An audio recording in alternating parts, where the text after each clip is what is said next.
the LaxFactor podcast. What is up, college lacrosse fans? You're watching episode 241 of the LaxFactor podcast. I am your host, Ted Houston. Today we're going to recap some games that took place between Sunday and Tuesday of this week, and we'll probably start doing this more often, where the games I don't get to talk about in Sunday's show that were played up to Wednesday, I'll talk about them. So we're going to talk about the North Carolina and Ohio State game. We'll talk about how Princeton did last night and how Brown fared last night, as well as some other games. And then we're going to preview all of the games that are coming up this weekend. Before I get into it, new sponsor, me. You can go to LaxFactor.com now. Finally, I've put this back together again. Back in the day, I did sell team gear, and that was the original reason LaxFactor was a thing. So you can go to LaxFactor.com. You can actually see the team gear over the years that I made and I designed for a variety of teams here.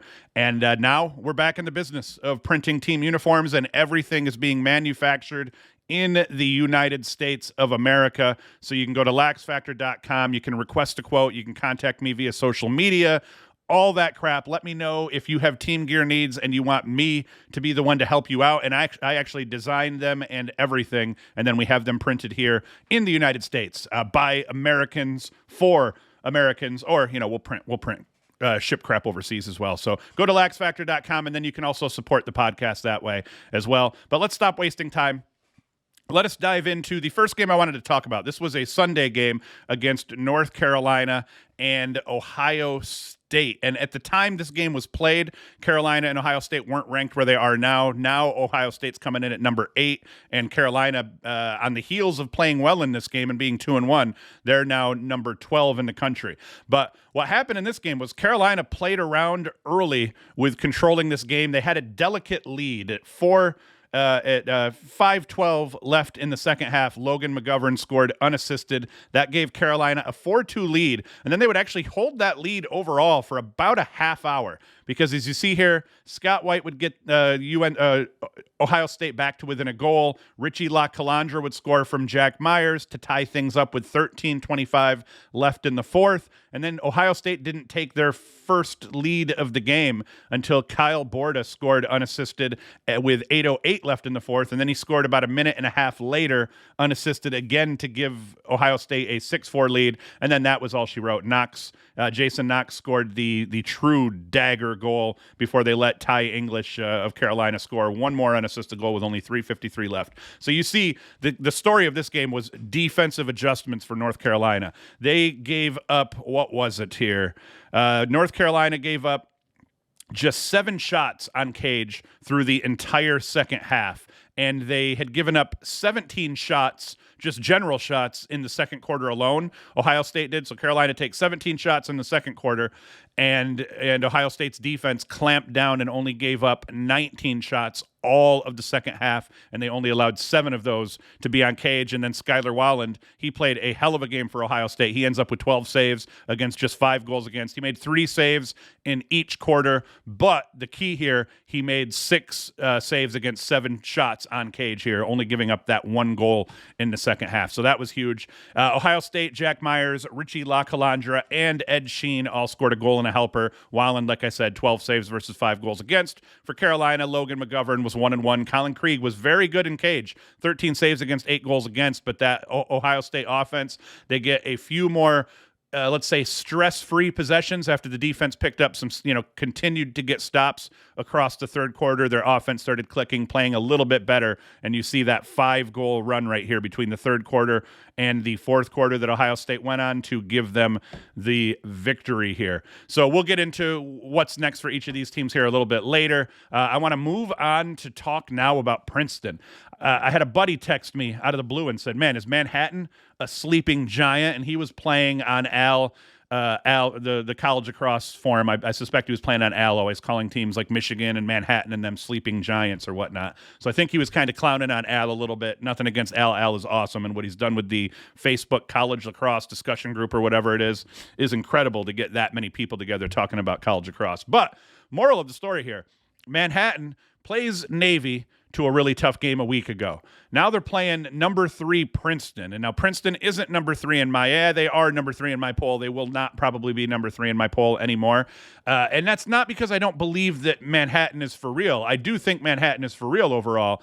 It's just that Princeton hasn't put away these teams. And if you're the number 3 team in the country, you need to be able to put your first 2, games against non-conference opponents away. And granted, they did win this game, but it took an 8-2 third quarter after struggling. Manhattan went into the half up 5-4, unranked on the number 3 team in the country in Princeton. And you see how it started. 3 unanswered goals to start the game here, capped by Kevin Jaff. Princeton, Alex Vardaro, he scores one, assisted by Sam English, but then Manhattan answers right away, take a 4-1 lead. And then Princeton, you could tell over the course of the second quarter, they started to get their crap together, and you see Princeton ends up scoring. After going down 4-1, Princeton scores, 6 of the game's next 7 goals to take that 7-5 lead, early in the third quarter. And while Manhattan would kind of try to chip away to stay in it and not get buried, slow burn to victory here, Princeton takes another 4-goal run here over the course of the second half of the third quarter, and that's all she wrote.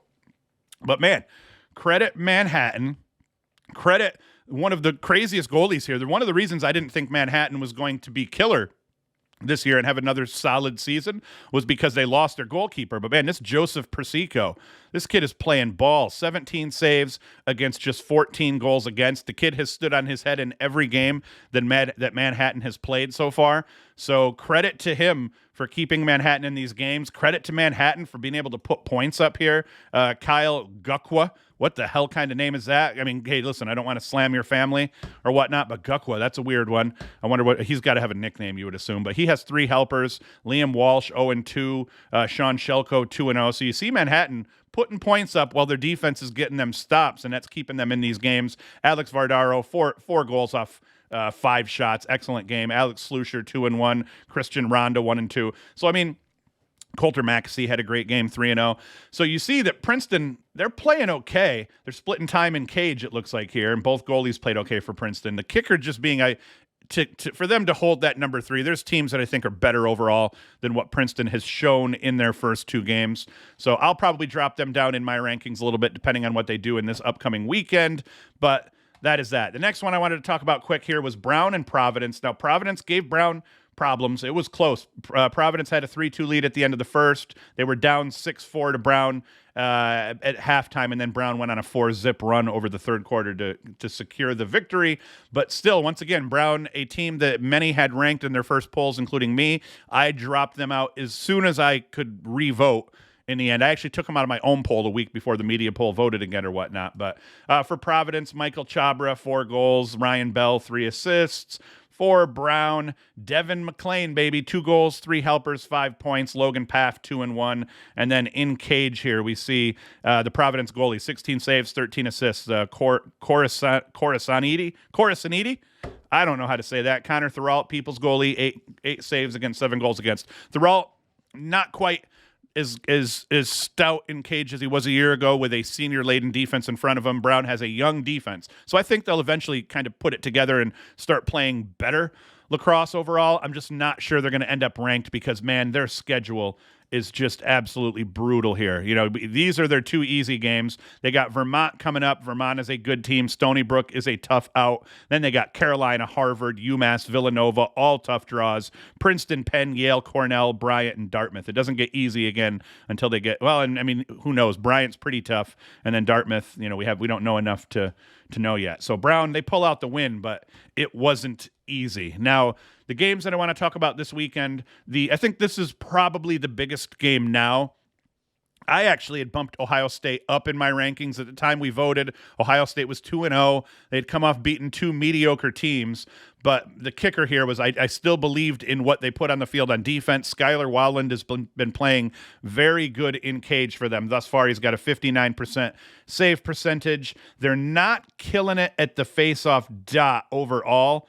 Drew Blanchard is kind of killing it. The kicker just being they haven't played great competition yet. So I'm really high on Ohio State. Apparently, the people who actually vote in the poll with me are not as high on Ohio State because they actually dropped from 6 to 8 despite winning because everybody else, frog jump Penn, Loyola, Yale in front of them. So to me, this is the biggest game of the weekend because Virginia's still number one, not the unanimous number one. There's somebody out there that gave Notre Dame a number one vote. But Virginia got 24 of the 25. No, actually, there's someone gave Loyola a number one vote as well. So I don't know who's drinking the green Kool-Aid, thinking that Loyola, deserves to be the number one team at this stage. But yeah, so Virginia got all but 2 of the number one votes. Notre Dame got another, and Loyola got another. So to me, this one's important because I think even if Ohio State loses, if they can keep pace and make this game interesting, I think that they should probably be a top 5 team, and I think they legitimately are. Hence me, as you can see here. If I throw my poll up here, you can see I had this is the official poll that I put into Inside Lacrosse. So you can see here I have Ohio State at number 5. Other people did not agree with that assessment that I had here. So anyway, moral of my story, I think this is going to be the game of the weekend. I'm looking forward to watching this bad boy. It's 7 p.m. too. It's the nightcap on Saturday. So that means I'll have my late evening hangover, as I call it, working by then. I usually watch that game from the kitchen table on my laptop after, being in the basement all night away from the family. I try to present myself to everybody come Saturday evening. So I'll watch that on the laptop upstairs. But what we have here is Jack Myers and his team against Connor Schellenberger and his team. And why I like this matchup from an attack perspective, Virginia's got the better attack, but Ohio State has Jack Myers. Richie LaCalandra has played well in their first 3 games as well. So they have offensive weapons. I definitely lean a little bit into Virginia in terms of the overall offensive makeup. Only kicker being, I think Ohio State's flowed a little better, and I think Virginia's looked a little bit shaky on offense, other than against Harvard. I mean, in Virginia's first win, they looked shaky on offense. In their second win against Harvard, they did not look shaky at all, and they absolutely just wrecked shit. So, but what I do like is I think Ohio State's defense. I think Ohio State has one of the best 3-person defensive units in the country. Skylar Walland is playing really tough in cage. So that's what I end up liking about Ohio State in this matchup is I think that their defense can hang tight here. Who do we got here? We got Marcus Hudgens on defense. Actually, if I didn't bring it up here to go through and see, but let's go caused turnovers. Let's see. Hudgens has 3 caused turnovers. Justin Scherer has 2 caused turnovers. Greg Langermeyer, short stick D mid, he's got 3 caused turnovers. So if you go up and down the roster defensively, these guys are good. Bobby Van Buren on defense for Ohio State, you can't go wrong there, albeit he doesn't have a bunch of turnovers, but he does have a bunch of ground balls. So anyway, moral of the story, I think Ohio State can hang. I think that they probably have to do a decent job against LaSalle. When you see the stats here, you see LaSalle's only winning 59% compared to Drew Blanchard's 69%, but that's going to be a 50-50 battle. I think LaSalle probably gets a slight edge in terms of winning the draws. What's going to happen is LaSalle going to put up 2 goals again? LaSalle's already got 4 goals in 2 games, so is he going to score goals and win faceoffs, by a slight edge, or is he just going to win faceoffs by a slight edge and they're going to keep him off the scoreboard? That's going to be huge. We've seen, I think, so far this year, faceoff men and goalkeepers making sure you have a good goalie and a good faceoff man are all important. Syracuse learned that Richie USA was not a good faceoff man compared to Weirman, and they got beat by 3 goals despite winning almost no draws in that game. But when you look at how that game went, if Maryland even loses just 5 more faceoffs, that's probably a tie game going into overtime by the end. So faceoffs and goalies, they're the name of the game. Virginia's got one of the best faceoff men. Both teams have goalies that are playing well. As you can see, Matthew Nunes is playing well here, 50% overall. Not as well as he probably should be. That Harvard game, man, they got lit up in that second half here. So that probably dragged that down a little bit on him. But anyway, big game right here. I rambled about that one an awful lot here. The next game that I want to talk about is Georgetown and Notre Dame. We talked about this on Sunday. Who would have thought you'd see a world in which Georgetown could end up 0-4. They have that loss to Hopkins. They really could not afford that loss. Then they turn around and lose to Penn. That one didn't surprise me. Penn gives them problems. They played Penn last year, and what did they play? Penn lost to Georgetown by 2 goals last year. So Penn returns the favor. Georgetown loses to Penn this year by 2, but now they've got Notre Dame, Princeton, and then Richmond. So I like their chances, and I think they win this Richmond and High Point game. I think they probably beat Lehigh and Denver. They probably beat Providence. Once they get through this first 4 games, then their schedule lightens up quite a bit. The problem for Georgetown is going to end up being, once you get through these first 4 games, your chances to pick up quality wins that are going to get you into the NCAA tournament go down drastically. So if they can't beat Notre Dame this weekend, and then they can't beat Princeton, and they really do start 0-4, they could probably win out the rest of the season and still not get into the NCAA tournament without winning their tournament. That's going to be the key for Georgetown. They can still get an automatic qualifier, but if Georgetown's struggling and they're not the team that I thought they were, then winning that tournament, winning the Big East tournament, isn't a given for them. And I mean, if they don't win the Big East tournament, and they lose these 2 games here, they do not get in the NCAA tournament. I don't think a Georgetown that wins 1, 2, 3, 4, 5, 6, 7, 8, 9 games, give them a 10th game for a semifinals Big East win, and then another loss. I don't think a 11-5 Georgetown that started 0-4, I don't think they get into the NCAA tournament, but this is going to be a big game. Can somebody other than Tucker Dordevic or Graham Bundy Jr. put points up? And I mean, even Graham Bundy Jr. hasn't been doing it in huge amounts. Brian Minikis, another transfer, he's the Colgate transfer. He's been tough too, but you look, Nicky Solomon, transfer from Carolina, who's expected to do big things, has done almost nothing. Jacob Kelly, another transfer from Carolina, has done almost nothing. We look at Declan McDermott and TJ Haley, both huge players from last year's team. They've both got 0 points so far. So as I said before, what good is all these bright, shiny transfers if you're leaving the guys that got you, that returned, you're leaving them in the lurch and they're not getting involved, and then the guys that you brought in as transfers aren't doing what you expect them to do. Now, granted, they have lost to Hopkins, who's a good team, and they lost to Penn, who we presume is a very good team. But so they're not losing to chumps. But the fact is, I expected them to easily be 2-2 over this 4-game stretch, if not 3-1 over this 4-game stretch. And right now they're 0-2, staring 0-4, straight in the eyes here. Close talking. They're close talking to 0-4 right now. And they need to pull their heads out of their asses. Defensively, they've been playing okay. It's legitimately offensively that most of their problems have come. If we look at the goalie battle here, Entenmann in Notre Dame's first 2 games has been not very good for Entenmann. Entenmann hopefully is going to be that big game player for Notre Dame. They're going to need him to be better to win a game against Georgetown like this. And then Hanks has been about as good as I thought. I think that if the offense could get anything going and they could start putting some pressure on the opposing team's offenses, I think that's going to be good for Hanks. So I think the fact that they're 0-2 and Hanks is still sitting here at 54%, that's a good sign, at least for Georgetown. But this offense has to figure it out. I'm not putting it on anybody other than the offense of Georgetown. They got to figure it out, or Notre Dame is going to put them at 0-3, and we'll see how that goes overall. And Notre Dame right now in the poll is number 2, and Georgetown right now in the poll is number 17, and that's where they will rank heading into this matchup here. Another game, and this also could be coined as the game of the week here.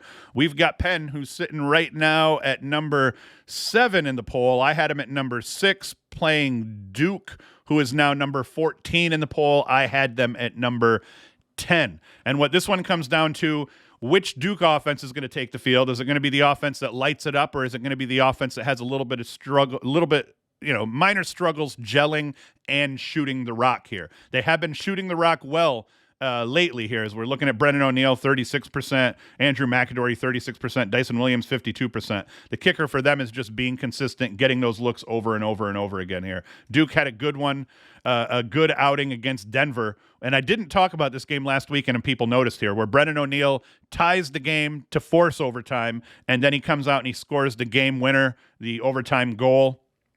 So credit to O'Neal for just tearing it up. One of the best in the country by far. That blemish against Jacksonville. I mean, right now Duke's sitting here thinking, like, if we could just get that game back on the road at Jacksonville, then they'd be probably looking after winning against Denver. Granted, they hadn't beat anybody, but I think they'd just about be in the top 5 if they were sitting here at 4-0, and that loss against Jacksonville hurts. They can turn things around, though, and pick up a very high-quality win here against Penn. And as you see Duke's schedule as it kind of goes down the list here, you got Penn, Syracuse. Duke is just hoping Syracuse stays above 500 so that the win counts for something. Loyola, Carolina. So, I mean, Duke's got a really rough stretch here after starting out pretty easy, other than that loss to Jacksonville. Denver gave them a little bit of a scare at home.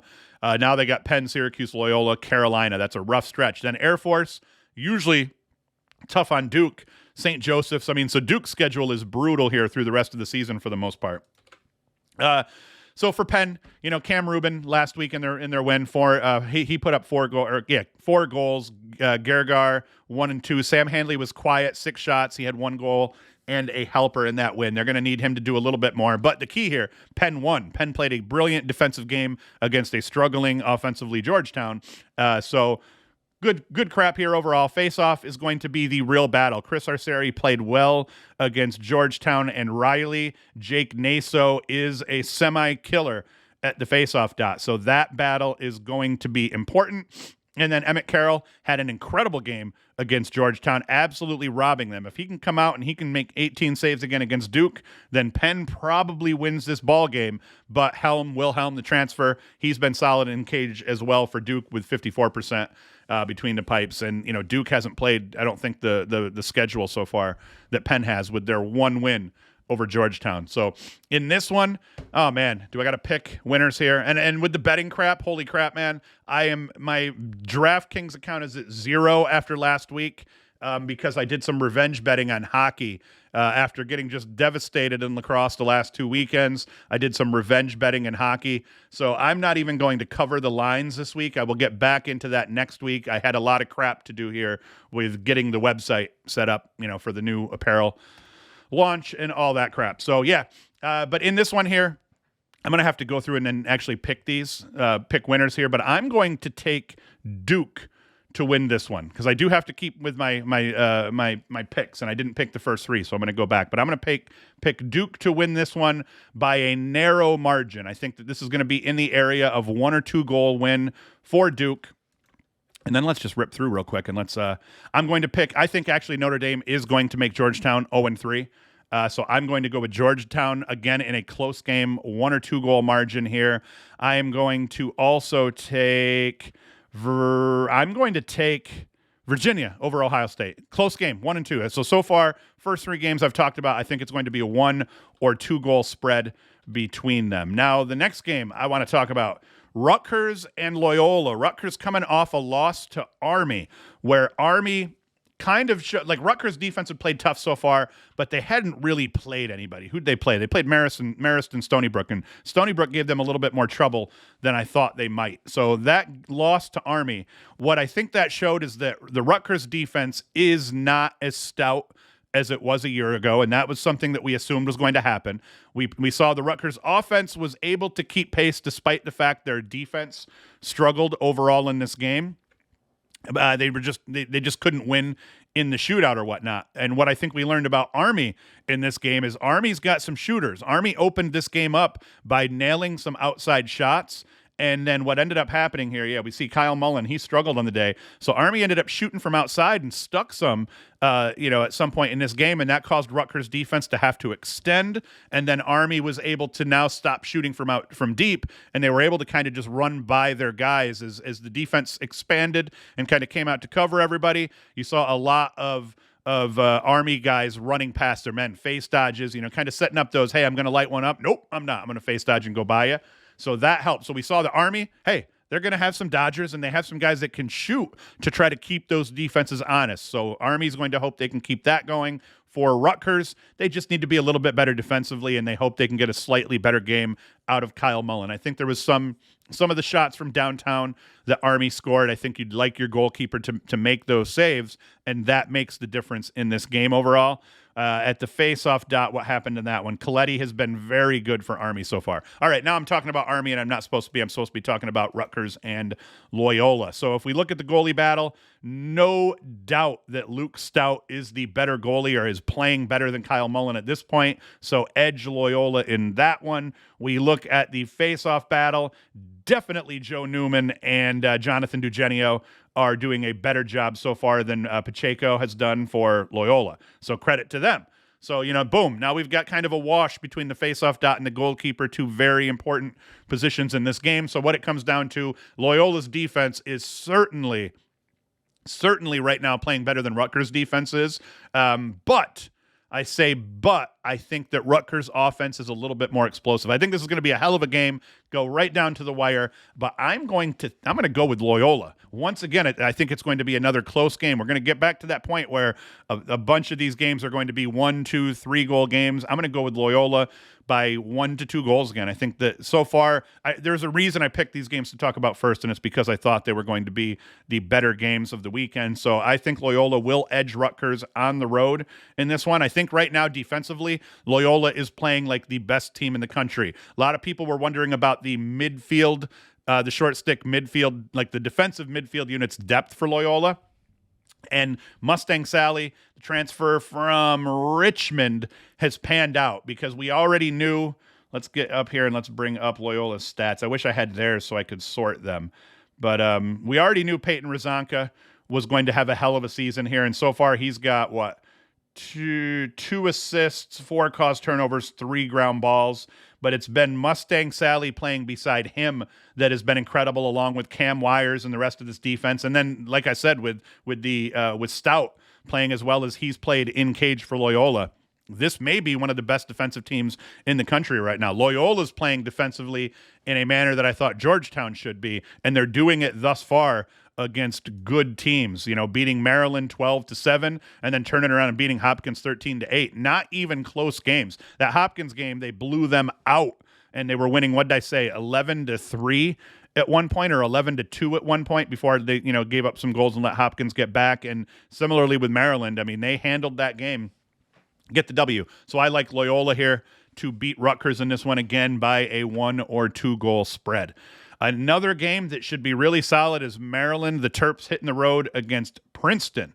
And thus far, goalie battle, Logan McNaney out. Teddy Dolan played decent against Syracuse. It's the first action he's seen as a Terp. He had to be pretty nervous. He's playing against Syracuse, a team, from upstate New York that he's familiar with, being that he played his ball in upstate New York for Binghamton. I think he did have a good game against Syracuse. Someone was telling me in 2019, although I didn't think he was the goalie that year. Either way, Maryland facing Princeton at Princeton. Right now, Rackauer, and actually I think these guys have been splitting time, if I'm not mistaken. So both goalies right now are playing pretty solid, and Teddy Dolan's going to be in net for Maryland. I believe in Dolan. I think Dolan, by the end of the season, is going to have a plus 50% save percentage overall.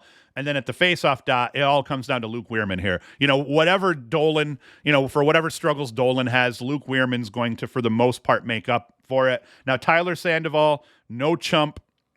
He's taken the bulk of Princeton's face-off. Kobe Ginder has gotten in and taken some as well. I presume Ginder's only gotten that many draws because Princeton's won both of their games and they wanted a blowout in the previous game. Sandoval's a very good face-off man overall. He is not Luke Weirman, though. I expect Weirman probably is going to win 65 to 70% of the draws in here. They want to keep him off the scoreboard is going to be key for them.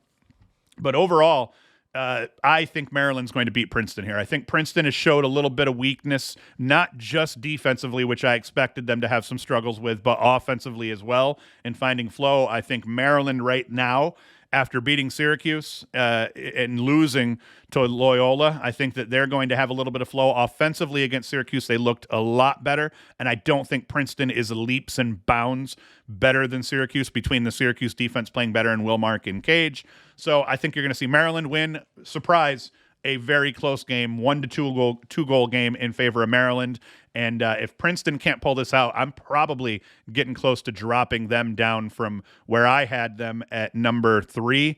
I'll probably drop them to somewhere 9, 10, 11, somewhere in that range, despite winning against Manhattan and pulling that out. I feel like they haven't performed against the lower level teams thus far, so a loss to Maryland drops Princeton out of the top 10, in my opinion. A win against Maryland, I probably keep them right where they are. I don't like Cornell and Princeton where I have them. If you see here, I have Cornell at 2 and Princeton at 3. And right now, I don't feel good about either of those picks, but I don't feel like I can yank either of those teams out of those spots, any of these teams out of these spots here, until they lose. And I mean, that goes for everybody in my top 7 at this point. I feel like I've got, or top 8. Let's call it my top 8. I feel like that's the order that I'm going to keep these teams in unless something gross happens, even in a victory, like where, Cornell didn't play great against Albany last week. Probably I should have dropped them a little bit. Princeton didn't play great against Manhattan. So even if they, beat Maryland, does that mean that they still deserve the number 3 spot, assuming Notre Dame wins? So, yeah, I don't know. I guess what I would do is if we're going to talk about the Notre Dame, or we already talked about Notre Dame and Georgetown. If Notre Dame beats Georgetown, I probably bump Notre Dame up into 2 or 3, depending on how Cornell and Princeton play this weekend here. And then same thing here. If Ohio State can beat Virginia, we've got a new number 1, in my opinion here. So anyway, that's it for that one. Maryland, Princeton, I pick Maryland by a goal or 2. Syracuse hosting North Carolina at the Dome. I think this one's going to, what North Carolina has proven is that offensively, they can hang. They did struggle against Ohio State, but they were playing on slightly short rest. They had like 2 days less to prepare and to rest for this game, I think, than Ohio State did. And in the end, this is going to be like this could be a dogfight. Now, granted, this could go very poorly for either team as well. I wouldn't be surprised to see Syracuse come out and win by a margin. I wouldn't be surprised to see North Carolina come out and win by a margin. We just don't know enough about either of these teams yet to know where they're really going to fall. I think Vegas has Syracuse as a 1.5-goal favorite at home. I think that's a little bit steep for them. But once again, Carolina, I don't know. I think Syracuse is going to be able to keep pace with them, and I think it's going to be one of those shootouts. I think that both teams are going to probably be above 12 goals, and what it's going to come down to, I think, in the end, Will Mark in cage, obviously. Both goalies have been playing really well. Will Mark at 64%, Colin Krieg at 67%. Mark's save percentage dragged down by Maryland a little bit last weekend. The face-off dot, I think, is going to be the bigger key, though. It's not like Andrew Trier, or Thier, I don't know how to pronounce that. It's not like he's lighting the world on fire, but he is sitting there at 63%. Now, Johnny Ritchie USA, because that's his name, it's not Rakusa, it's Ritchie USA. Ritchie USA was doing much better until he got absolutely destroyed by Wehrman last weekend, but this is going to be a battle. I think if Syracuse can split at the dot and both goalies play well like we expect them to, as they have so far, I think Syracuse wins this game by a goal or 2. If Syracuse gets waxed at the dot, I think Carolina wins this game by a goal or 2. I'm going with my heart. I'm picking Syracuse by a goal or 2 at the Carrier Dome, but I have very little conviction in that. I'm a homer, and that's my team. I think this is as close to a 50-50 game as you can chalk up, and if Cuse gets waxed at the faceoff dot, if Johnny Ritchie USA can't come away and win half the draws for Cuse, we're going to probably lose this game.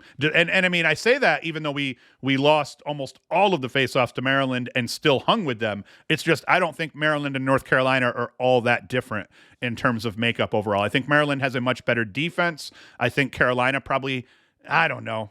Maybe I'm an idiot here, but I'm going with Cuse by a goal or 2, and I'm going to shut the hell up on that one. You guys can all chirp me in the comments.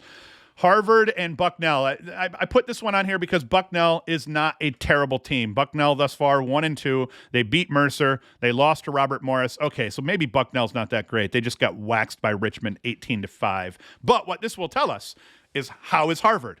We're not sure right now. After Harvard came out and they got absolutely destroyed by Virginia in the first half, they came out when Virginia took their foot off the gas and scored a boatload of points to make that game look respectable by the end. I'm curious to see how Harvard's going to do against a Bucknell team. They're scrappy. Harvard should be able to beat them by 5 to 10 goals, but this will be a gauge for us. Can Harvard beat the pants off Bucknell like Richmond did, or can they not?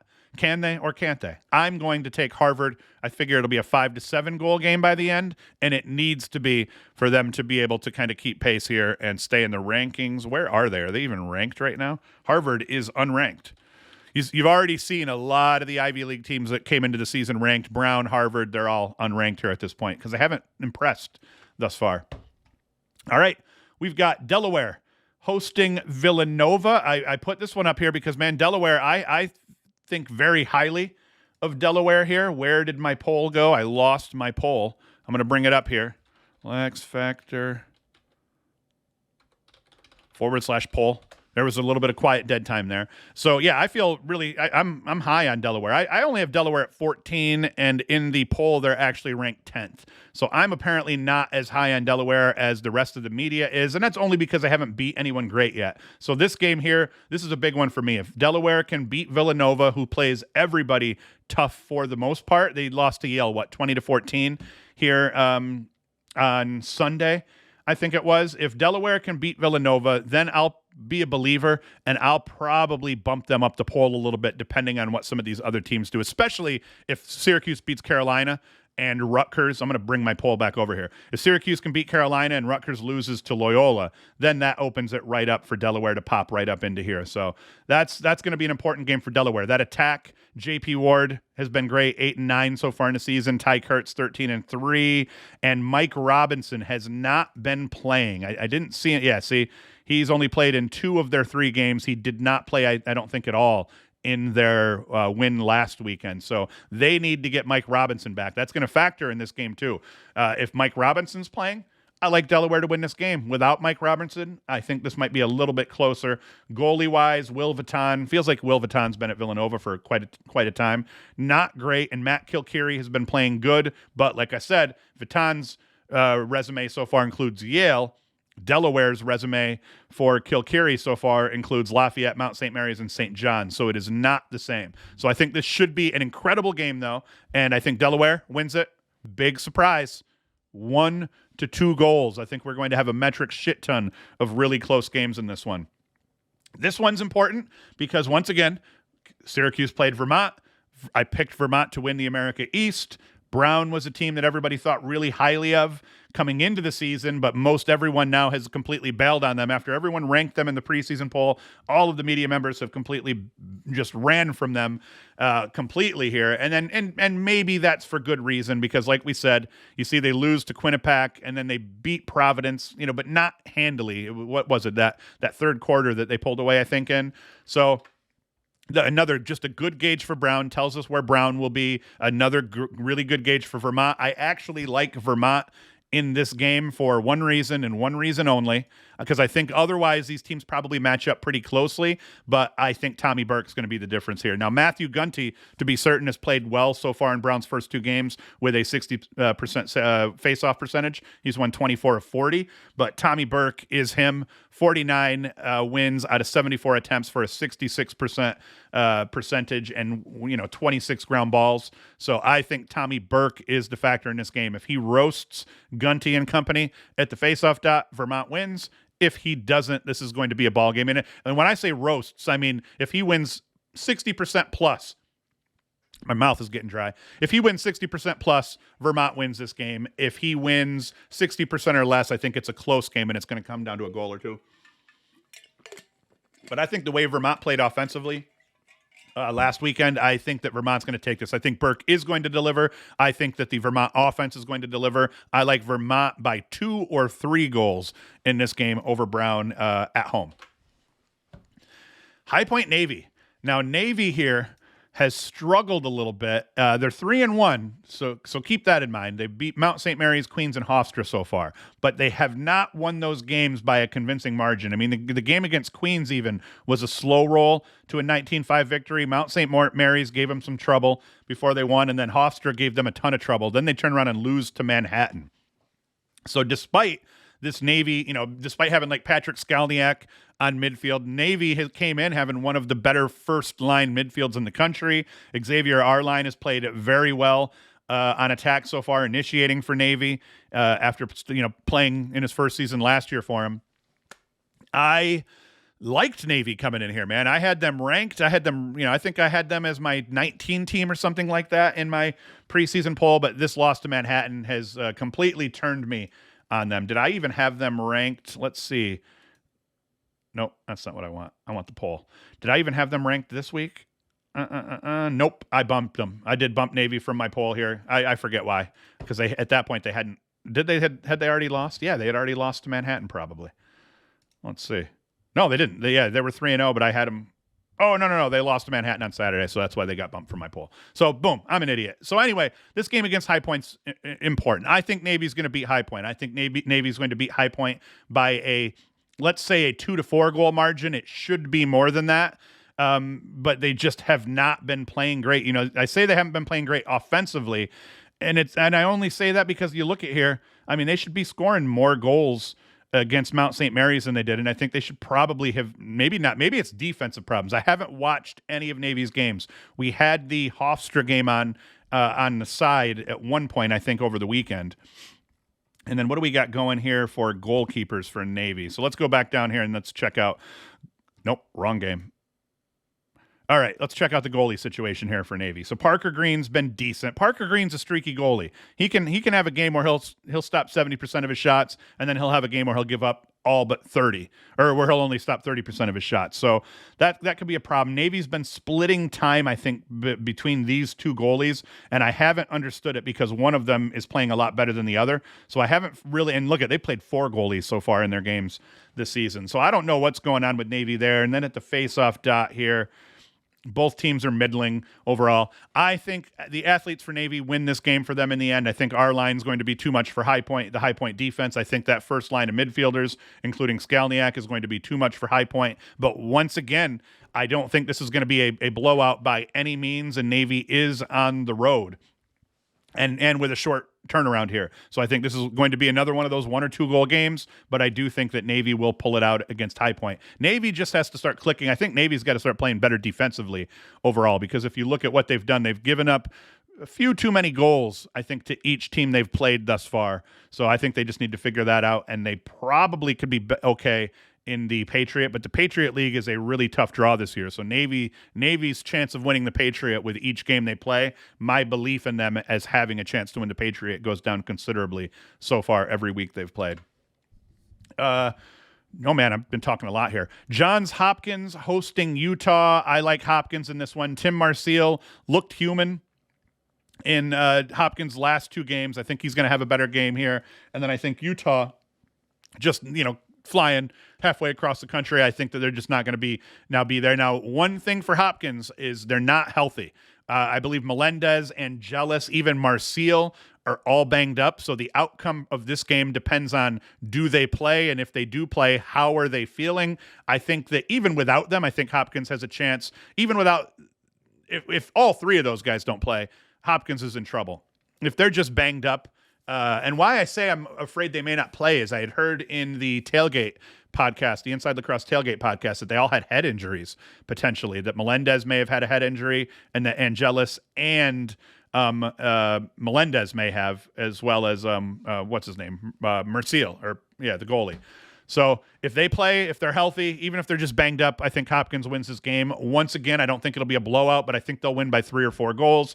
If any one of them isn't playing between Angelis, Melendez, and Marcial in cage, I think that that's going to drop it to about a 1 or 2 goal Hopkins win overall. If all 3 of them playing are healthy, they could win by 3, 5, 7, you name it here overall, but it should be a good game. Should be a good game because I think Hopkins is going to be banged up. But for Hopkins, let me just go back to that one real quick. For Hopkins, because I don't think they're going to be able to win the Big Ten here. I mean, in terms of their at-large bids, okay, those are 2 good games, but they're going to need Georgetown to pull their heads out of their asses and actually win some to get some quality points for that via the RPI. But then you lose to the other 2 teams that you play. They've kind of got to win these 2 games here, because if they can beat St. Joseph's, that gives them a quality win. And then they got Virginia, Cuse, Navy, Delaware, Michigan. Like Hopkins, despite that 2-0 start, they've got to put it together and win some games here. Potentially they got to win their next 2 games, because this schedule does not relent on them. I think the only other easy game, there is no other easy game here. You could say maybe Michigan, maybe Navy are the easiest games on their schedule other than this Utah game right now. So tough schedule for Hopkins. They need to win against Utah this weekend. If they don't win against Utah, you could start sitting here saying like, okay, Hopkins is not back and they're going to have a hard time finishing above 500 from this point on. St. Joseph's and Providence. I like St. Joseph's in this one. I think St. Joseph's will probably win 3 to 5 goals. If you had asked me before the season started what I figured this score would be looking ahead, I would have been like, St. Joseph's by 8 to 10. St. Joseph's, while very good, has not been putting up they haven't been lighting the world on fire by any points in by any stretch of the imagination. Sacred Heart, they should have beat by that. And even that, I think, was a slow roll to a 12-goal win. Towson has impressed thus far, and that was a very close game with St. Joe's picking that up by 3 goals here. But they've got a rough stretch here, too. I think they need to pick this one up and start 3-0 because then they got Hopkins and Penn after that. And then they get into kind of the weaker Drexel, St. John's before then playing Duke, Richmond. So those will be 2 tough games for them. Very important game here for St. Joseph's, but I do expect for them to handle their business and start the season 3-0. We're going to call it 3 to 5 goal win for St. Joe's because they haven't been lighting things up. But, I'm just waiting for that offense to have a big day and go out and beat somebody up pretty good. And then other games that we have going, Fairfield and Sacred Heart tonight. I don't really care about that one. Stony Brook hosting Air Force. That should be a good one. I actually like Stony Brook at home on that one. Richmond Towson is going to be a big game. Both of these teams kind of were trying to figure out, hey, Richmond, have they fallen off or have they only slightly fallen off? And Towson appears to be improved as well. So that should be a very good game on Friday night. Mount St. Mary's and UMBC. Army, they just need to beat the pants off Mercer, and I think that they'll do that on the road. UMass Lowell Siena, no one cares. Lehigh and Cornell. I think Cornell's going to handle business at home. They're going to need to win some faceoffs against Sisselberger, though, and look much better defensively. Lehigh will not be chumps, and you can expect for the Sisselberger to win them a bunch of possessions, so Cornell's defense is going to get tested in this game. I should have talked about this one, but that's going to be a big game for Cornell here. They're going to need to win that. Drexel and Albany, I like Albany overall. And these aren't going to my picks. The picks are the games that I talked about specific on the screen. I'm just rattling off what's going on here. Penn State, Yale. I think Yale's going to win that one, but I expect Penn State to be more pesky than some would think in that one. Hobart and Colgate, upstate New York rivalry. That should be a good one. I like Hobart in that. Hobart. I like Hobart in that one. And I'm just trying to make sure I don't miss any games. Marquette playing at Michigan. That should be a good test for Michigan. I like them in that game. Oh, I should have talked about this one. Boston U and UMass. I like Boston U in this one, but UMass, I actually have them ranked in my poll thus far. I've got UMass sitting here at number 19. So Boston U, this is a big game for them. If they can beat UMass, I probably bump UMass out of my rankings and I let Boston U sneak back in again here. And then Sunday's games. Villanova, Delaware. I did talk about that one. Let's see. That's it. That's all we're going to talk about, guys. So that's it. Like I said, though, back to selling apparel, baby. So you can come to LaxFactor.com if you need reversibles. You need shorts. You want shorts with pockets? I can do that. You need a dope reversible, 1-ply reversible, 2-ply reversible. I can do that. You need a custom design and you don't want someone to charge you a ridiculous art fee? Oh, yeah. I can do that too here. So please go to LaxFactor.com, contact me, get a free quote. I'm doing the design, all this crap here. They are being manufactured in the United States of America by Americans, for Americans, and other American allies that I don't mind doing business with as well because I love all our allies. But yeah, you can see here, I don't do bad work. So you can see these designs. These are solid. Now, you could say maybe the color scheme there on the narwhals, that might be a little bit rough, but that was what they wanted. Here's a shooting shirt. Now, these aren't the exact cuts. These are my old patterns. I'm using the new manufacturer's pattern, so the cuts will be a little bit different overall, but the designs are still going to be high quality. You can see here what we did for the Special Forces club team or whatnot. So all dope things. Go to LaxFactor.com. Support us that way. And I will be back on Sunday for the recap show. I like I said, Friday shows, I'm not, if I do anything, I'm maybe going to do a live stream on Saturday mornings. I'll let you know. But the only solid, I will never miss a day shows unless I'm hurting or sick or something. It was Wednesdays in the morning and Sundays in the morning. So Wednesdays we will recap games from Sunday through Tuesday, and then we will preview the games for the weekends. And on Sundays, it's a full-blown Friday and Saturday review show. So that's it. Thank you for watching. Thank you for listening. Go to LaxFactor.com. Get all your team gear from this guy. And I've got 2 thumbs, and Hoost is out. The LaxFactor Podcast.